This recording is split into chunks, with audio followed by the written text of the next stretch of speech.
Hello everyone and welcome to the Tin Can. Retaking where the previous video left us, now that we have seen the end goal, it is time to have a look at the initial briefing and why it is such a big deal. I will be only showing a trimmed down version in this video to keep it simple, but you can grab in the description a link to the full document minus a couple of confidential pieces of information that were on it. I recommend you to download it and follow along with it.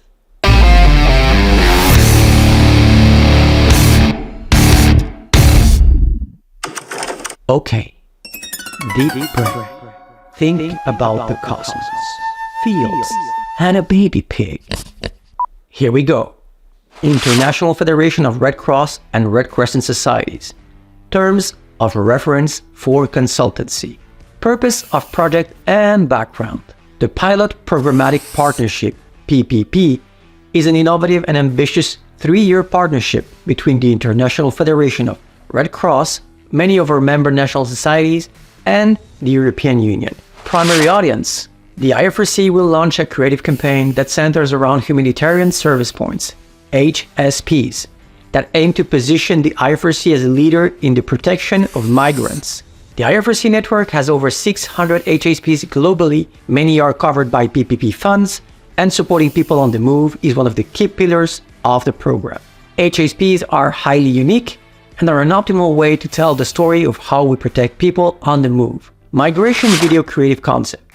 The IFRC wants to help our audience relate to the feeling a migrant might have when approaching a humanitarian service point.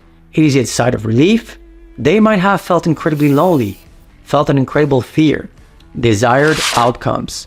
One campaign video to launch our migration campaign. Holy remember that desert I mentioned? Well, that was pretty dry, right? How can we be creative with this? What do we do? Where do we even start? Well, if we stay at the surface, the outlook seems pretty grim. But trust me, we are far from lost. It is all about asking the right questions, digging deeper, and defining what are the true boundaries of the project. For this phase, the only tools we will need are a computer, the internet, a pen, and paper. The first and most obvious research I always do is, who is the end client? Who am I talking to? In this case, it is the International Federation of Red Cross and Red Crescent Societies, aka the Red Cross.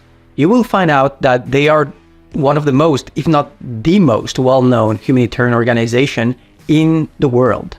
In commercial terms, one of the most known brands globally, and they are present in 191 countries with 16 million volunteers.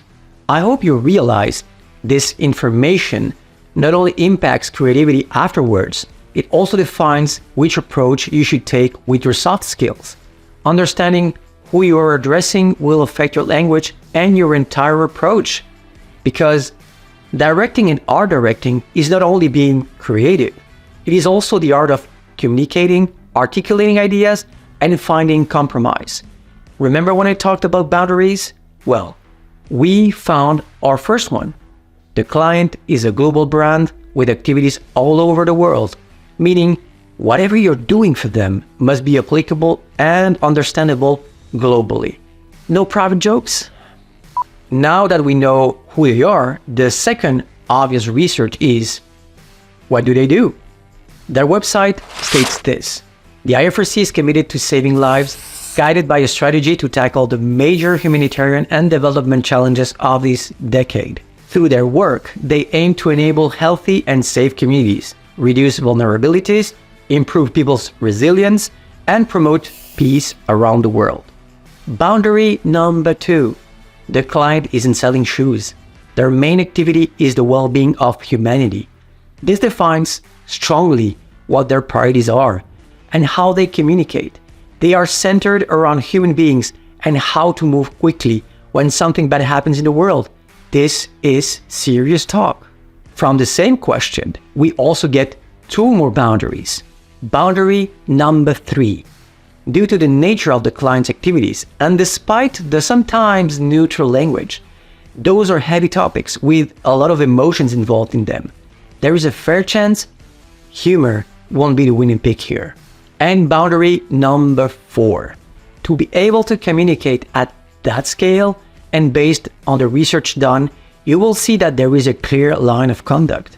There will be guidelines to follow, and we might be confronted with some limitations to the language that we can use.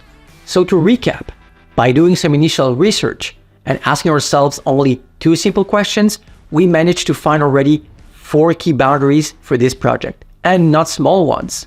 In the next video, we will keep dissecting the brief, asking ourselves the right questions and defining more boundaries. If you want to go ahead and already start dissecting it, please be my guest.